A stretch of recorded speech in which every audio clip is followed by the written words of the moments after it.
ABC, this is World News Tonight, with Peter Jennings in Iran, Max Robinson in Chicago, Barbara Walters with a special report on her exclusive interview with the wife of the deposed Shah of Iran. And from our desk in Washington, Frank Reynolds. Good evening. In Iran, there have been new threats against the hostages. Threats inspired by the new United States policy that does not any longer rule out the use of force. American military power is on the move. The aircraft carrier Kitty Hawk, with 85 fighters and bombers on board, left Subic Bay in the Philippines today and is now steaming toward the Arabian Sea. It will be several days before the Kitty Hawk is on station, together with its escort force of 2 destroyers, a cruiser, a frigate, and an oil tanker. The Iranians are well aware of the movement of this naval force. Here is Peter Jennings in Tehran. Here in Tehran tonight, the stakes are higher. Those holding the embassy have issued another communique, which was read on Iranian television. It says in part, if we feel that the threats of the United States are going to be realized, we shall destroy all the hostages. By threat, they are referring to news of American naval maneuvers from the Philippines and in the Indian Ocean and the Persian Gulf. The communique goes on. The smallest military action will endanger the lives of all U.S. citizens living in Iran. And any movement is under control, and we are in the position to destroy the embassy and the hostages in a moment. On the streets of Tehran today, it was a show of faith and force, but it was spectacular. This was a patriotic event for Iranians, a chance to show they were not afraid of veiled threats of U.S. military intervention. Khomeini once said his Islamic Republic has 37 million soldiers.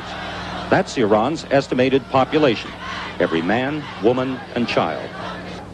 There was love for the Ayatollah Khomeini, without whom this crisis would not have been possible. There was hatred for the former Shah of Iran and for President Carter. There was religion. The Islamic New Year, the 15th century, had finally arrived. There were uniforms, the Army, officer cadets, and the Air Force.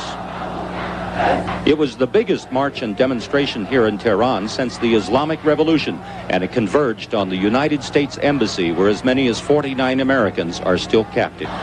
This was a simple demonstration with a simple aim by people who have no conception of what diplomatic immunity means or what mediation can accomplish.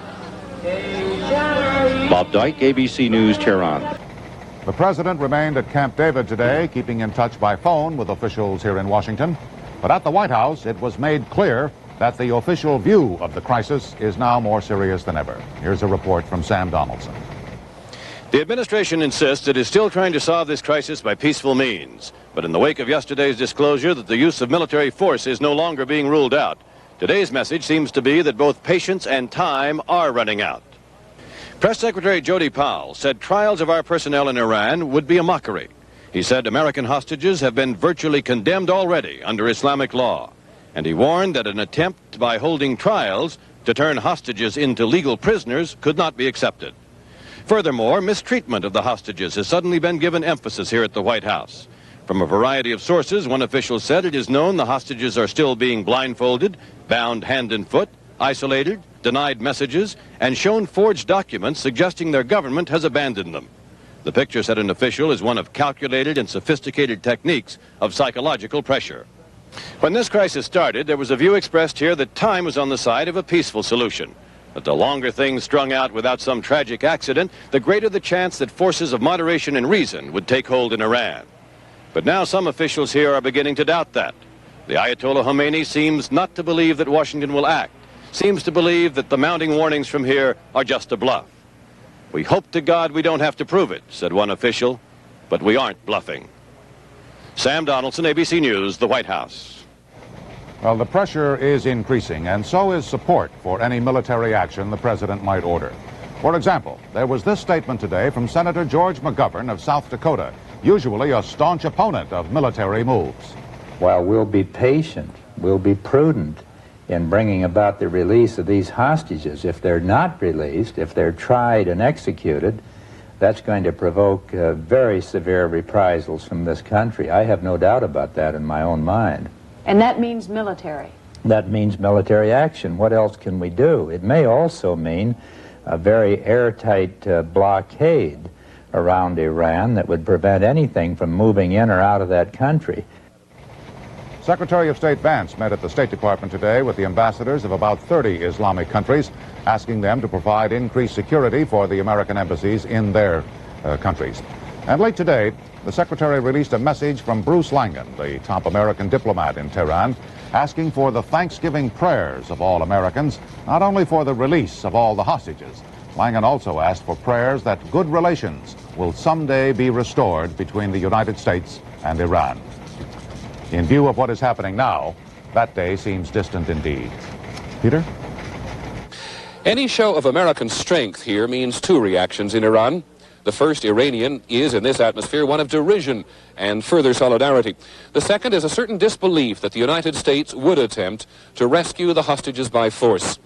No one here pays much attention to President Carter's remarks ruling it out, and those of us here, as Jerry King points out, believe it would be nigh on impossible. The Israeli raid on Entebbe is often cited as the precedent for any rescue attempt in Tehran. But as Western diplomats here see it, this kind of operation just would not work in Iran. The distance involved, more than 1,000 miles, puts any airborne assault beyond the fuel capacity of helicopters. To bring a flotilla closer would risk having the ships bottled up inside the Straits of Hormuz. The use of conventional aircraft is hampered by the fact the hostages are not at the Tehran airport, unlike Entebbe.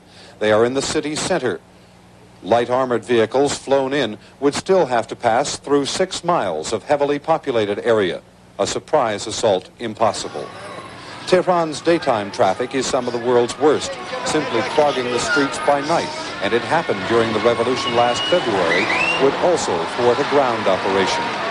Certainly, few here believe the regular army would be much of an obstacle. It is too politicized. Discipline has disappeared. One diplomat put its credibility at a minus level. The Air Force is better, but not much. Tonight's communique from the students occupying the embassy is a reminder that any rescue attempt, unless it is a total surprise and perfectly executed, would almost surely bring the death of the hostages and possibly other Americans. As a European embassy official told me today, the American capacity to act in Iran is limited to a punitive strike. A rescue seems out of the question. Jerry King, ABC News, Tehran. A radio station in the Soviet Union that broadcasts to Iran is now urging the Khomeini government to release the American hostages.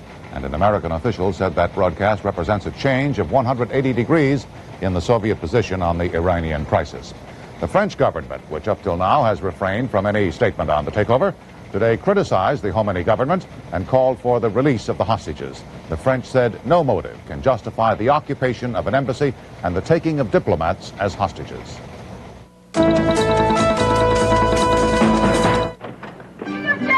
This is Aldo Cella. He is not a slave to fashion. He speaks no French. But Aldo Cella knows what women like.